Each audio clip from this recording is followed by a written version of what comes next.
All right, everyone, welcome back to another episode of the Kyle Angelone Show. Today, we are breaking down what may be one of the most interesting briefings of the entire Biden administration.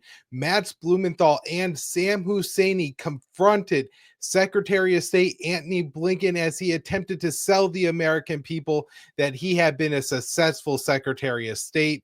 It was, while disgusting that the whole event even needs to happen, that the U.S. has gone through with supporting Israel for all these past 15 months as they've laid absolute waste to Gaza, as Antony Blinken is trying to have his last final moment, a well-scripted day where he touts his successes and a compliant press claps along, maybe asks one tough question, but that's only to make it look like he's competent enough to answer it. But actually being confronted by these two men, devastated, and will always be what is remembered from Antony Blinken's final press conference. So let's go ahead and play the first clip, and this is what Matt's had to say to the Secretary of State. 300 reporters in Gaza were on the receiving end of your bombs. Why did you keep the bombs flowing when we had a deal in May? We all knew we had a deal. Everyone in this room knows we had a deal, Tony, and you kept the bombs flowing. Why did you sacrifice the rules-based order on the mantle of your commitment to Zionism? Why did you allow my friends to be massacred? Why did you allow my friends' homes in Gaza to be destroyed when we had a deal in May? You helped destroy our religion, Judaism, by associating it with fascism. You waved the white flag before Netanyahu. We'll have the time to take questions at the end. You waved the white flag before Israeli fascism. We'll have the time to take questions Your at the end. Your father-in-law was an Israel lobbyist. Your grandfather was an Israel lobbyist. Are you compromised by Israel? Why did you allow the Holocaust of our time to happen? How does it feel to have your legacy be genocide? How does it feel to have your legacy be genocide? You too, Matt. You smirk through the whole thing every day. You smirk through a genocide. Thank you.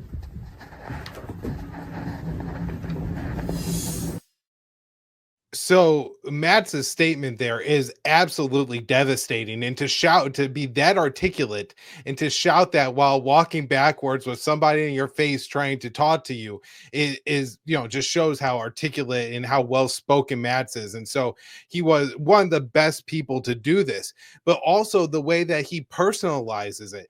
He's saying because Matt's has spent time in Gaza, he made a documentary previously about Israeli wars in Gaza. And he's saying, you allowed Israel to kill my friends. 300 journalists died in this conflict. Why haven't you done anything about it? And of course, this is in a room full of journalists. And the Biden administration was priding itself on bringing America back into the international and just normal standard of democratic fold, right? We're not going to have a war against the press anymore. That was what Donald Trump did. We're bringing us back to democracy, restoring the First Amendment. And here you have Matt's throwing it in Blinken's face in his final press conference. But on top of that, he's calling out the rest of the journalists in the room as well, most of whom have gone along with this. There's been some, Ryan Grimm, Sam Husseini, a few others, Perm, and the AP journalist Matt Lee at times have challenged and asked tough questions to Blinken, but generally speaking, anybody who asks tough questions doesn't get to ask questions again. And so they just get softball after softball after softball, and they're a compliant press that's essentially just writing up propaganda for the State Department. And so it's beautiful that Matt's is really calling them out as well, saying everybody in the room knows what I'm saying. Now, Matt's also had a statement of his own to go along with what he shouted at Blinken, and he laid it out beautifully on Judging Freedom with Andrew Napolitano earlier today. So let's go ahead and play that clip next. Tony Blinken came in today for his final press conference, and a curtain call, victorious curtain call, kind of a victory lap to tout his Middle East policy, pat himself on the back for a ceasefire deal that would have never happened if Trump were not coming into office. We got word early, actually at around 9:30 a.m., and so I raced in there and managed to get in some questions to Tony Blinken that I've always wanted to ask him I had to ask the questions under duress. I would have never been called on. No dissenters are called on by Blinken or his press secretary. And one of the purposes as well is to hold him accountable for what I consider to be the Holocaust of our time. You know, we may not get Nuremberg 2.0 in the near term, but he needs to at least feel uncomfortable and have this disgusting curtain call ruined by people asking legitimate fact-based questions about how he allowed this to happen. So, as I said before, beautifully stated by Matz. And one of the other things he mentions there is that he calls this a Holocaust of our time. And in his statement to Blinken, you know, he brings up that you're destroying our faith. And so, while they like to dismiss people who say, you know, denounce Israel or who oppose the U.S. policy towards Israel as being anti-Semitic, but Matz is saying, I'm coming at this from a Jewish perspective. Look what you're doing to the reputation of our people by doing this. You're embarrassing our people. And so he's not just calling out Blinken for, you know, being this Secretary of State doing this. He's specifically calling out Blinken for being a Jewish Secretary of State doing it. And Matz is doing it as a Jewish man. And so I think that's even more of a blow to Blinken.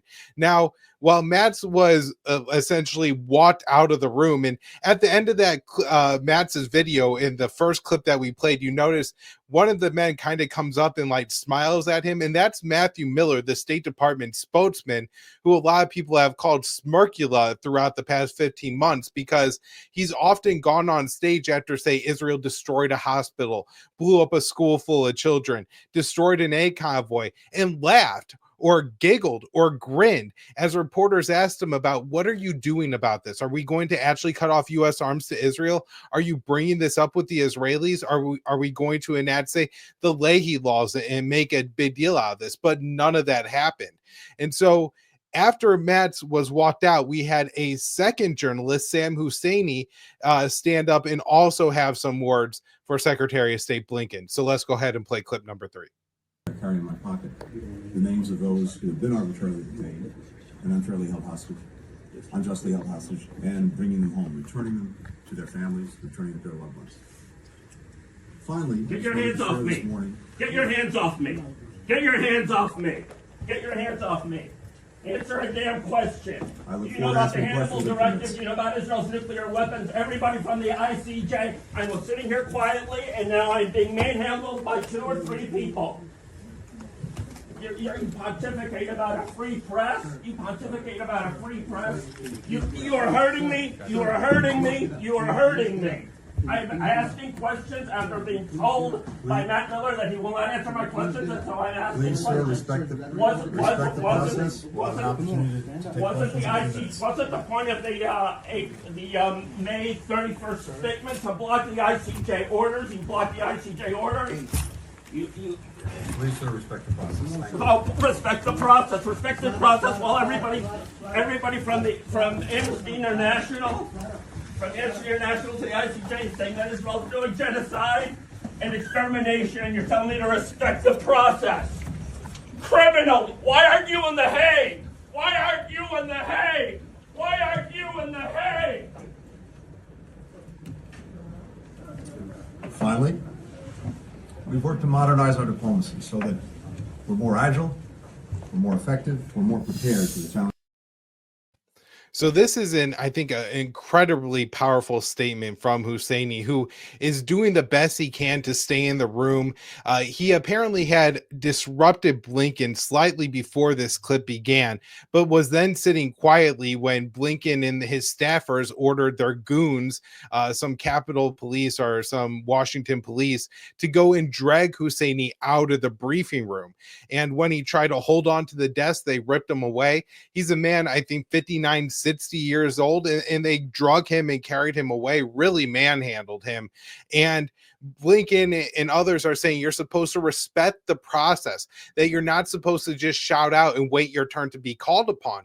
But there's never going to be Husseini's turn to be called upon. He's never going to get a chance to speak in this press briefing if he keeps his mouth shut. Now, a little bit of good news afterwards. He did say that he is now home. So not in the hospital, not too badly beaten in any kind of way, not still in jail. But he put out a tweet just trying trying to clarify some of the things that he's trying to say, because it's obviously quite hard to articulate the point you're trying to make when people are carrying you out of the room and ripping you away from the desk that you're sitting at. And so one of the questions and one of the things that he brings up, aside from the conflict in Gaza, that's really important, is he asked Blinken about why do you not even acknowledge Israel's nuclear weapons? And the point behind this is Israel has an undeclared nuclear weapons program. They are not a part of the nuclear proliferation treaty, and by American law, a country with an undeclared nuclear weapons program that's not monitored, that's not a party of the NPT, the international kind of governing treaty on nuclear weapons, countries such as North Korea are also not members of the NPT and have a nuclear weapons stockpile. So Israel's in the class with Pyongyang there. We're not supposed to give them military aid. And yet everybody knows that over the past year, the U.S. has provided Israel with $22 billion in military aid. And so it's just one example where the U.S. year after year after year, administration after administration, this was the case during the Trump administration, the Obama administration, the Clinton Bush administrations, that Israel had a nuclear weapons stockpile, yet we continue to give them billions of dollars in military aid every year. And so that's a really important point that Husseini brings up, and something that the State Department will never even address or talk about. Additionally, he's saying that everyone from Amnesty International, the ICC, the ICJ, everybody knows that this is a genocide, that this has been widely acknowledged, and yet you're going to pretend it's not. You're going to continue to send U.S. arms and weapons to Israel. This is absolutely disgusting. And again, we could go over everything that we've been over and have seen time and time again over the past 15 months about how Israel conducts war crimes. And then it's really the State Department that acts almost as an Israeli lobbying law firm that, Blinken is in charge of, and he has Matthew Miller out there as his PR spin team. And they just come up and they spin and wash away every single Israeli war crime, and that has now left 64,000 at the bare minimum Palestinians dead from the violent portion of this conflict. That doesn't include likely the hundreds of thousands dead from the indirect causes of the war, besieged, not letting aid into Gaza. Blinken just at the beginning of October had signed a letter for the Israelis demanding they let a minimum of 350 aid trucks into Gaza every single day. In December, they were only allowing 71 aid trucks into Gaza a day, a fifth of what the U.S. was asking for. And Blinken has nothing to say about it. He is such a spineless coward and has just authorized the Israeli genocide every way and deserves this and so much more. If he's not actually going to end up jailed for what he's done, at least he should be publicly ridiculed and shamed for supporting this genocide. Now, there's been a lot of talk in recent days about a potential ceasefire in Gaza, and it seemed very close and then very far away and then close again. And now it does seem that ceasefire is going to happen. So I think it's really worth looking into. Now, when we're talking about the ceasefire, we have both Biden and Trump attempting to take credit for it. And we have this article here from my colleague at antiwar.com. The headline is, Arab officials say Trump envoy did more to pressure Israel in one meeting than Biden did all year. And Dave writes, President-elect Donald Trump's incoming Middle East envoy, Steve Witkoff, did more to pressure Israel to agree to a hostage and ceasefire deal in one meeting with Prime Minister Benjamin Netanyahu than President Biden did in an entire year, two Arab officials have told the Times. Witkoff met with Netanyahu in Jerusalem on Saturday and got him to make concessions, which the Israeli media said was a deciding factor that led to the ceasefire that was announced on Wednesday. Now, Thursday morning, Netanyahu comes out and says, my government's not going to hold a vote on it today as planned. And so initially, there was supposed to be a vote today by the Netanyahu government to approve the ceasefire, then a 24-hour review period, and then the ceasefire kicks in on Sunday. Now that vote has been backed up to Friday, but apparently they are still going to implement the ceasefire on Sunday. The ceasefire is supposed to be in 3 phases, but only the first phase has been worked out and detailed. And so I think there's a lot of fair questions to ask about how long this ceasefire is actually going to go, and if it's really a ceasefire or more or less just a minor hostage deal. And so the first phase of the ceasefire is supposed to last 42 days, and 33 Israeli hostages will be released by Hamas at that time.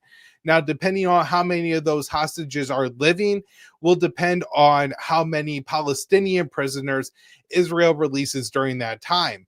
Additionally, during this 42-day period, the Israelis are supposed to allow 600 aid trucks into Gaza every single day. Now, we will see what happens. I really don't believe that the ceasefire makes it all this full first 6 weeks, and that phase 1 is the only phase of the ceasefire, and that after Israel gets back a bulk or all of these hostages, the war will resume. Now, it's possible that won't happen, and that we do enter into phase 2 of the deal, which is supposed to be the Israeli withdrawal from Gaza, the military withdrawal from Gaza, and in exchange, the Palestinians will be able to travel throughout the Gaza Strip, unworried about being killed by Israeli forces, and the Hamas will release the rest of the Israeli hostages or the bodies that they still hold at that time. And then that's, an undetermined period. And then phase 3 of the hostage deal would be finally the ultimate Israeli withdrawal from the buffer zones around Gaza, and then the reconstruction of Gaza, something I don't believe Israel is ever going to allow to happen.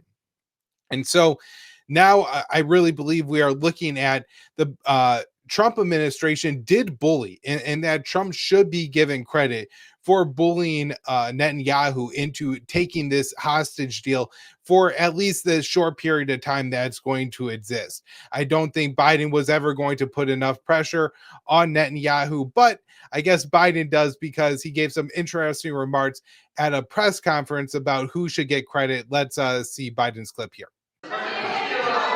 Thank you. In the how many Americans will be released when the hostages are being released?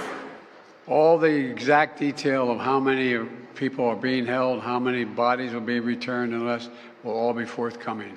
All of it, all of it. Thank you. This deal will hold. I'm confident. Thank you. Who takes credit for this, Mr. President, you or Trump? Is that a joke? Oh, thank you. I mean, it's a very Biden way to end his presidency. He has this big press conference. He announces this big ceasefire deal that he claims he's responsible for.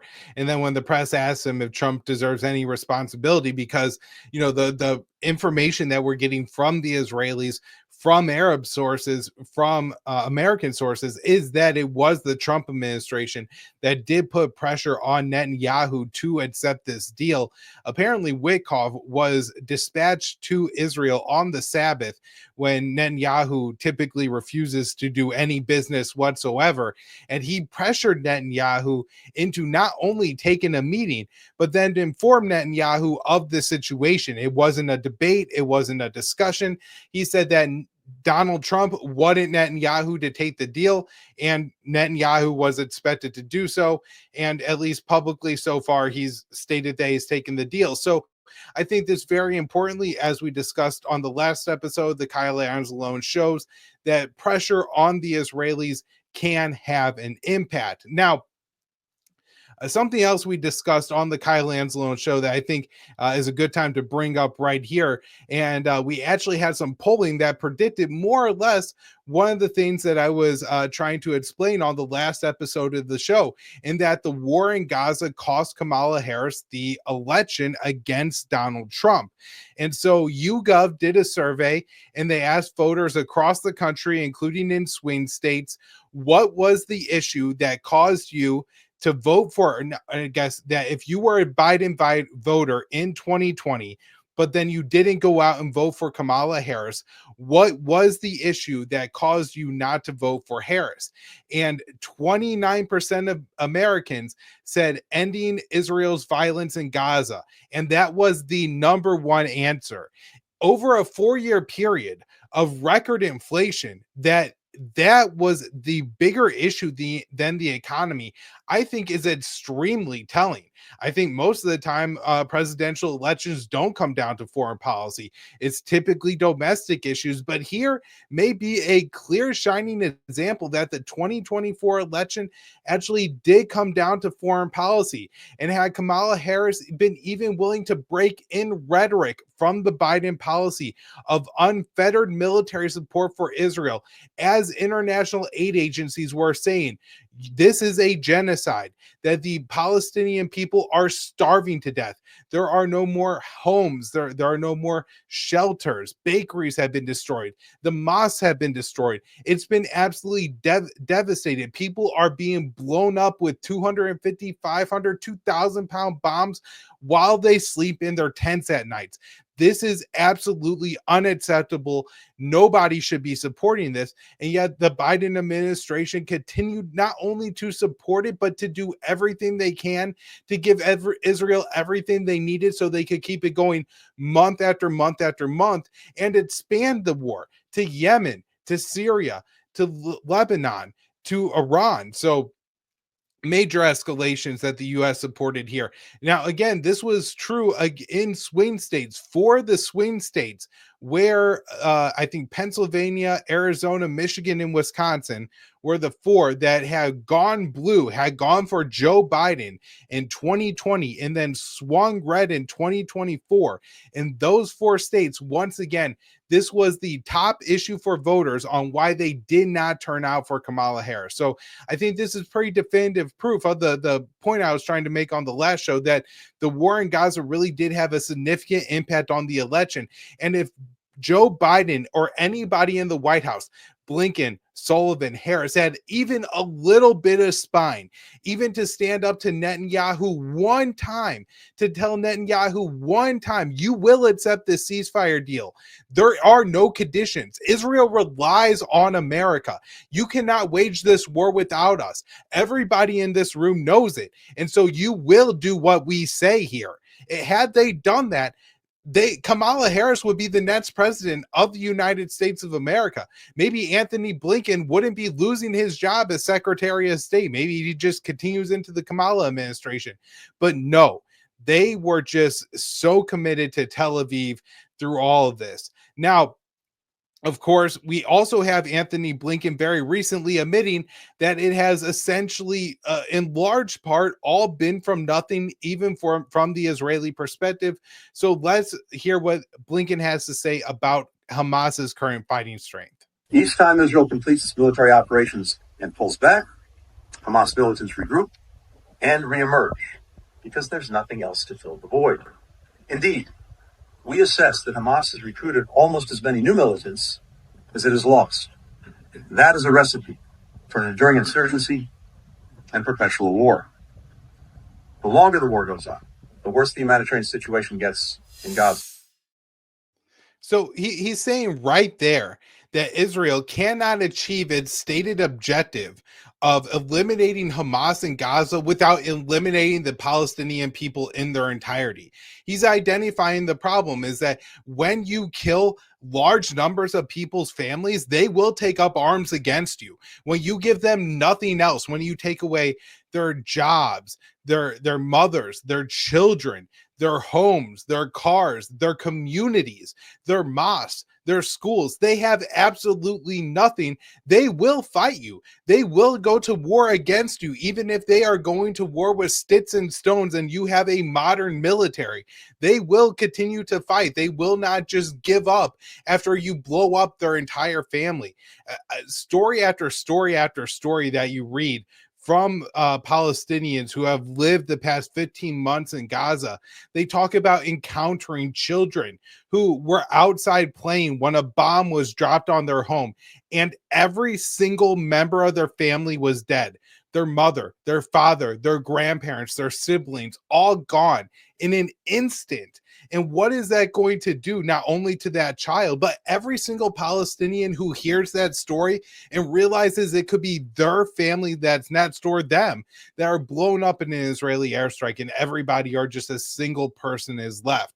And so before we end the show today, I just want to make it clear that I don't think that this hostage deal is going the full length, and neither does the Trump administration. The incoming National Security Advisor, Mike Waltz, recently made this very clear. So let's play this clip. And you've said every member of Hamas should be killed. Pete Hegseth today at the confirmation hearing was asked by Senator Cotton something related to Israel, and he said every last member of Hamas should be killed. So from your standpoint, the incoming administration's policy is still Hamas cannot have a role in governing Gaza. Hamas can't have a role. ISIS doesn't have a role. Al-Qaeda doesn't have a role. No, of course not. And it astounds me that people try to put them in some type of special category. These are hostage-taking, murderous, rapist, torturers that never should ever have any role in governing. Some would try to kind of point to the practicality. I don't think any of that is practical. None of it's acceptable. And we shouldn't subject the Palestinian people to that either. We shouldn't sell them short. They're, look, many of them, as we know, have been brainwashed. But we'll never get to a better future. We'll never get to a truly stable region if we don't carve out this cancer. I mean, this clip from Waltz is truly psychotic for a number of reasons. One, as Blinken just pointed out, Hamas has not been degraded. So if the goal is to eliminate Hamas, the past 15 months of utterly destroying the Gaza Strip, leaving hundreds, tens, if not hundreds of thousands of dead, has gotten Israel no closer to that goal than they were on October 8th. And so that's deeply troubling. Number two is he laughs and he's like, of course we can't have Hamas or ISIS or Al-Qaeda govern the Gaza Strip. And yet you actually have Al-Qaeda now ruling Syria. So if we're really concerned about jihadist organizations taking over geographic areas, let's start first in Syria, where the Biden administration just won a war for the jihadist side. And then finally, as he mentions there, and this is something that we hear time and time again, they pretend that this is an empathetic point to the Palestinians, that, oh, we're going to liberate you from your Hamas dictators. They've only been liberated from their lives, from their food, from their families. They haven't been liberated from anything else. They live lives of absolute squalor now because of what Israel, backed by the United States, did in Gaza. And so we should be absolutely opposed to all of this. And hopefully the Trump administration is, this is just bluster, but my guess is that they're serious in their absolute commitment to Israel moving forward.